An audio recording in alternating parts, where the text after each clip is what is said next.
공부를 많이 했느냐, 학위가 있느냐, 좋은 대학을 나왔느냐 보다는 뭐 로켓 분야에서 한다면은 그게 물로켓이라 하더라도 내 손으로 무언가를 만들어 보고 경험을 해본 분들과 그렇지 않은 분들이 접근 방법이 완전히 다릅니다. 수요를 다 충족하지 못하고 있어요. 발사 스케줄이 바뀌기도 하고 가격이 올라가기도 하고 다른 고객을 태워야 하니까 당신네들의 발사를 다음 발사로 미루겠다. 공급자 주도의 계약 조건 이런 것들을 그냥 감수하면서 서비스를 받고 있는 거고,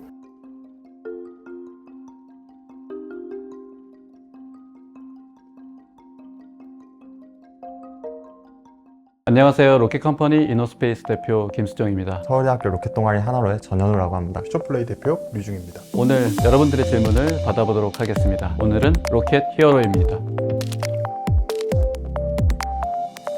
이노스페이스가 추구하는 궁극적인 사업 목표가 어떻게 되나요? 저희 이노스페이스를 대외적으로 설명할 때 스페이스 모빌리티 기업이라고 소개를 하고 있습니다. 발사체를 중심으로 우주로 무언가 나르고자 할 때 운송을 해주는 그런 모빌리티 회사의 역할로 시작을 한다면, 향후에는 인류가 우주라는 공간을 활용하고자 할 때 플랫폼을 제공하는 회사가 되는 게 목표라고 말씀드리고 싶습니다. 언제 처음 로켓을 제작해 보셨고 그 계기는 어떻게 되었을까요? 대학교 3학년 때 로켓 엔진 시험을 접하면서 그 엔진이 딱 작동하는 순간 큰 굉음과 압력, 충격파가 가슴으로 전해지는 이런 거를 느꼈거든요. 그런 경험을 하게 되면 이유는 뭐라 설명을 할 수가 없을 것 같아요. 내가 이걸 해야 되겠다, 이런 생각을 하게 되고, 지금 돌아보면 상당히 철없는 생각이죠. 큰 스케일의 발사체급이라고 한다면은 작년 3월에 이제 발사한 한빛 TLB가 17년여 연구를 해오고 첫 번째로 저희 임직원들이 같이 만든 로켓을 발사해본 경험이라고 볼 수가 있을 것 같고요. 현우님은 언제 처음 로켓 발사하셨어요? 저는 처음 로켓 발사를 한 거는 고등학교 2학년 때고요. 항공우주 단체에 제가 활동하던 곳이 있어가지고 조그만 사운딩 로켓 한 이 정도 되는 걸 만들어가지고 발사했던 기억이 있습니다. 대학 와서 열심히 발사하고 있고요. 다음 발사 브라질인데 같이 한번 가시죠. 네, 좋습니다. 우리나라가 언제 자체 개발 로켓으로 우주에 사람을 보낼 수 있을 거라 생각하시는지 여쭤봐도 될까요? 아직은 이제 무인 로켓을 개발하고 있는 입장에서 유인이 언제 가능할 것이냐를 답하기 상당히 좀 어려운데, 감히 이제 말씀을 드려보자면 우리나라가 2030년이면 우주인을 우주에 보냈으면 하는 게 제 개인적인 바람입니다. 참고로 저희 회사에는 2030 비전이 있습니다. 내부적으로 우주라는 공간이 칼만 라인이라고 하는 100km 이상 을 얘기를 할 수 있는데, 저희는 칼만 라인을 넘어서는 중궤도급 유인 비행체를 발사해 보는 게 2030년 목표입니다. 뭐 그런 측면이라면은 불가능한 목표가 아닐 수도 있다. 투자자로서 모름지기 기업은 돈을 벌어야 되잖아요. 이 우주 산업이라는 게 과연 큰 돈을 벌 수 있는 것일까요? 과거에 이제 우주 기술을 활용했더니 뭐 베큐um 클리너가 나왔다, 전자레인지가 개발됐다, 1차원적인 효과들을 얘기를 했다면, 이제는 그걸 뛰어넘어서 로봇, 자동차, 전기, 전자, 반도체 모든 산업 분야의 기술이 공간을 우주로만 확장하면 다 적용될 수 있거든요. 공간을 우주로 돌리는 시선의 변화만으로도 보유하고 있는 기술로 새로운 부가가치를 창출할 수 있다. 파산하는 기업들도 상당히 있는 것으로 알고 있습니다. 최근에 버진 오비잇이라는 회사가 발사에 성공했음에도 불구하고 파산 신청한 것으로 알고 있는데, 파산하게 되는 이유가 무엇이라 생각하고 이노스페이스는 어떤 대비책을 가지고 있나요? 소형 발사체 회사들이 일단은 작은 발사체로 사업화를 성공하고 그걸 바탕으로 더 큰 발사체 쪽으로 사업의 영역을 이제 확장을 필수적인 루트라고 보고 있거든요. 버진 오비잇 같은 경우는 747 여객기에 발사체를 달고 공중 발사를 하는 비즈니스였는데, 747기에 탑재하는 형태의 발사다 보니까 더 확장하는데 제한을 받을 수밖에 없는, 거기에서 1차적인 어려움이 있지 않았을까. 또 하나는 한 달 월 버닝이 200억이었습니다.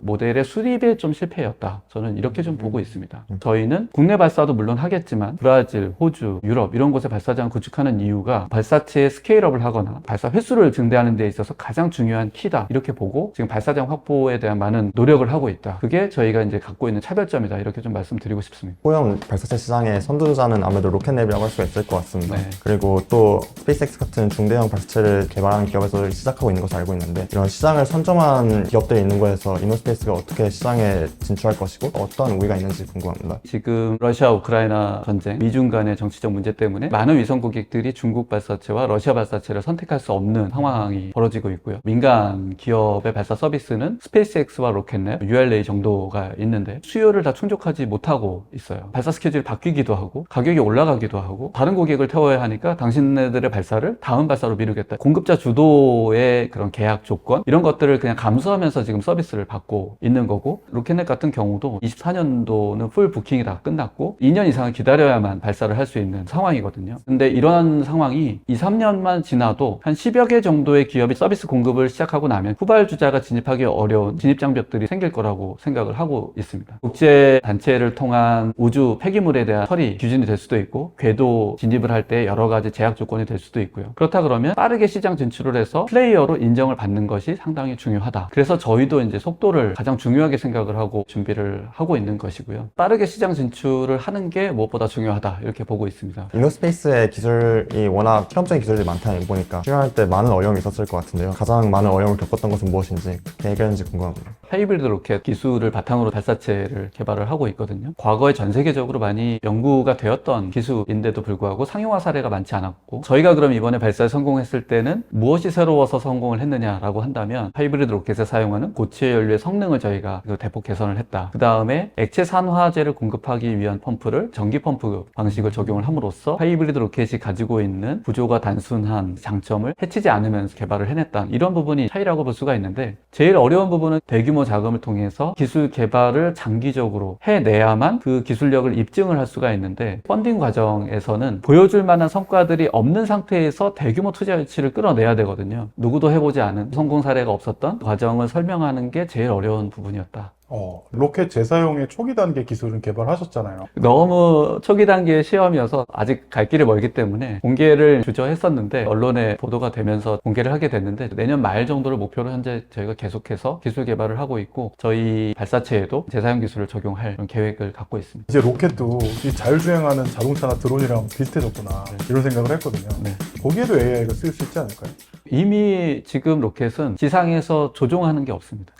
이륙을 딱 하는 순간 엄빌리컬 커넥터라는 게 두 개가 달려 있다가 떨어지거든요. 그러면 이 발사체는 이상 작동 시에 자폭을 하라는 그 신호만 줄 수 있고, 나머지는 자율주행을 합니다. 발사체 내부에 있는 플라이트 컴퓨터가 계측 데이터를 바탕으로 내가 지금 현재 어느 위치에 어떠한 자세로, 속도로, 상태로 비행을 하는지를 스스로 계산을 해서 계속 경로를 수정해 나가면서 목표 지점으로 가게 되거든요. 이미 발사체는 자율주행으로 가고 있습니다. 자동차도 네. 이제 엔진 쓰지 않고 그냥 배터리로 가는 전기차가 대세잖아요. SF를 보면 뭐 플라즈마로 날아가기도 하고 뭐 원자력 발전으로 날아가기도 하는데, 이런 어떤 대체 추진력에 대한 연구는 어디까지 와 있어요? 지금 공부하고 있으니까 잘할 것 같은데. 제가 대신 답변을 드리면은, 대체 추진 같은 경우는 지상에서의 추진, 그러니까 로켓 발사체에 쓰이는 거랑 연구가 잘 안 되고 있습니다. 아무래도 배터리가 무겁지 않습니까? 전기차도 일반 내연기관차보다 무겁듯이 그러한 이유 때문에 현재로서는 개발이 안 되고 있는데, 그럼에도 부분적으로 적용되고 있습니다. 근데 일렉트론의 펌프 같은 경우는 전기 모터로 작동을 하고 있고, 또 배터리 같은 것들을 달고 이 배터리를 다 쓰면은 버리는 식으로 그런 대체 기술들이 적용되고 있습니다. 대체 추진 기관이 결국 이온 추진기라든지 핵 추진, 이런 것들이 될 텐데, 추력의 크기는 상당히 작습니다. 대신에 엔진의 이제 효율을 의미하는 비추력은 상당히 높습니다. 근데 이건 무슨 의미를 갖냐면, 발사체가 지구 중력권을 탈출을 할 때 큰 추진력과 많은 에너지를 필요로 하게 됩니다. 그래서 지구를 탈출할 때는 화학 추진 기관이라고 하는 액체 로켓, 고체 로켓, 하이브리드 로켓 같은 것들이 주 엔진으로서 지구 중력권을 탈출하기 위한 엔진이라고 보면 되고, 거기에 이제 탑재한 이온 추력기, 전기, 핵 이런 추진 기관들이 우주에 가게 되면 거기에서부터는 지구 중력도 없고 공기 저항도 없기 때문에 먼 거리의 우주를 항해할 할 때는 적은 에너지로 멀리까지 갈 수가 있게 되는 거죠.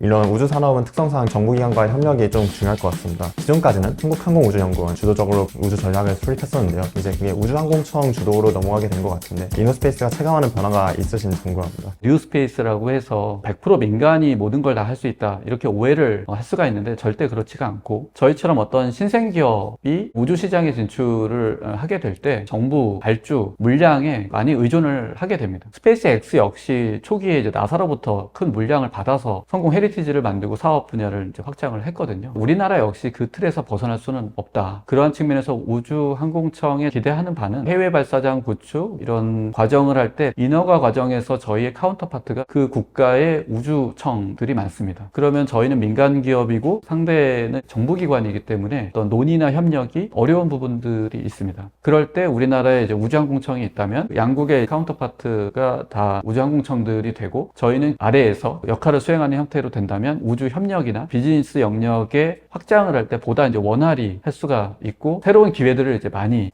받을 수가 있거든요. 그런 측면에서 많은 기대를 하고 있다, 이렇게 보는 게 맞을 것 같습니다.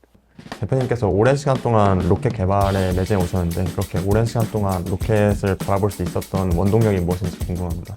너무 그냥 단순한데 꿈인 것 같아요. 아주 어릴 때 그림을 그리라 그러면 항상 저는 우주복을 입고 걷고 있는 저를 그림을 그렸었거든요. 그때부터 꿈을 키워오면서 쭉 이어왔는데 사실은 저는 무엇을 위해서는 없었던 것 같아요. 그냥 하고 싶어서가 더 중요할 것 같아요. 특히 국내 환경에서는 그렇게 규모가 크지가 않고 하다못해 취업을 할 만한 회사도 많지가 않아요. 돈을 벌기 위해서 이렇게 시도를 하기에는 적당하지 않은 분야거든요. 하고 싶은 게 무엇이고 지치지 않고 멈추지 않고 달려갈 수 있느냐가 더 중요하다. 제가 대기업에서 안정적인 생활을 하는 상황에서 창업을 하겠다고 했을 때 결혼을 하고 있었고, 유부남들은 이런 시도를 할 때 제일 중요한 결재권자의 결재를 받아야 됩니다. 저희 집사람은 딱 한마디 했습니다. 정말 하고 싶어? 그럼 해! 라고 했어요. 네.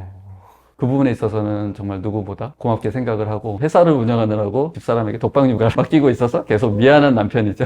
네. 고등학생, 대학생 시절부터 조그만 로켓을 만들어보면서 우주에 대한 꿈을 키웠는데요. 이런 활동이 추후 진로로 나아가서 혹은 현업에 종사하면서도 도움이 된다고 생각하는지 궁금합니다. 정말 큰 도움이 됩니다. 정말 멈추지 않았으면 좋겠고, 우리 회사에서도 중요한 역할을 하시는 분들을 보면 학위가 있느냐, 좋은 대학을 나왔느냐 보다는 뭐 로켓 분야에서 한다면 로켓을 만들어서 정말 쏴봤느냐, 그게 물로켓이라 하더라도 어릴 때 내 손으로 무언가를 만들어 보고 그걸 경험을 해본 분들과 그렇지 않은 분들이 접근 방법이 완전히 다릅니다. 내 손으로 직접 해보는 그런 경험들을 충실히 하신다면 저희 회사가 정말 잘 됐을 때 저희 회사를 오시면 많은 역할을 하실 수 있을 거라고 생각을 합니다. 로켓 동아리 같은 경우는 자금적으로 부족한 면이 상당히 많습니다. 한정된 자금에서 동아리는 어떤 방향을 나아가면 추후에 도움이 될 것 같으신지 혹시 선별로서 조언 주실 수 있나요?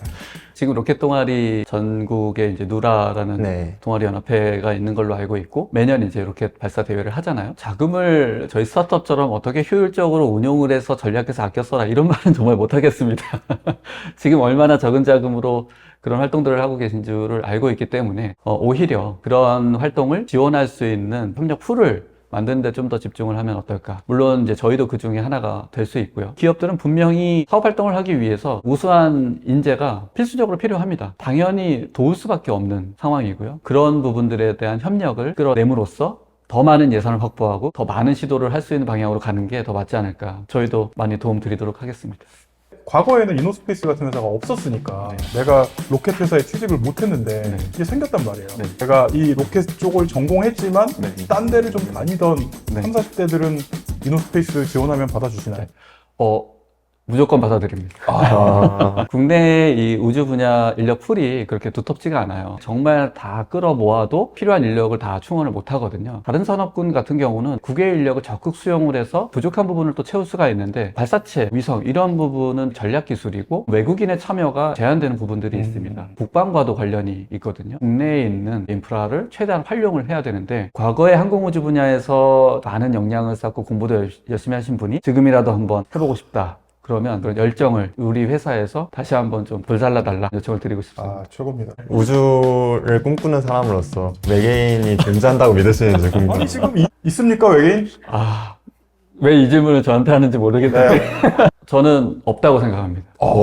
네. 외계인이 있다면 분명히 지구에 왔을 거라고 생각하거든요. 인간의 눈에 띄고 밝혀졌을 거라고 생각이 되는데, 공식적으로 데이터들이 없는 걸로 봐서는 인류가 유일한 지식을 가진 생명체가 아닐까. 오늘 많은 질문을 받았는데요. 어려운 질문도 있었고 상당히 유쾌한 질문도 있었습니다. 너무나 즐거운 시간이었고, 우주 분야에서 이런 스타트업을 운영하는 데 겪었던 어려움이나 저희가 걸어온 길, 앞으로의 계획들에 대해서 말씀을 드렸는데요. 저희를 보고 또 용기를 내서 도전적이고 혁신적인 시도를 하는 기업들이 많이 나왔으면 좋겠고, 저희보다 더 큰 성공과 결과들을 내는 그런 기업들이 많이 나왔으면 좋겠습니다. 오늘 이런 기회를 주셔서 너무나 감사합니다. 네.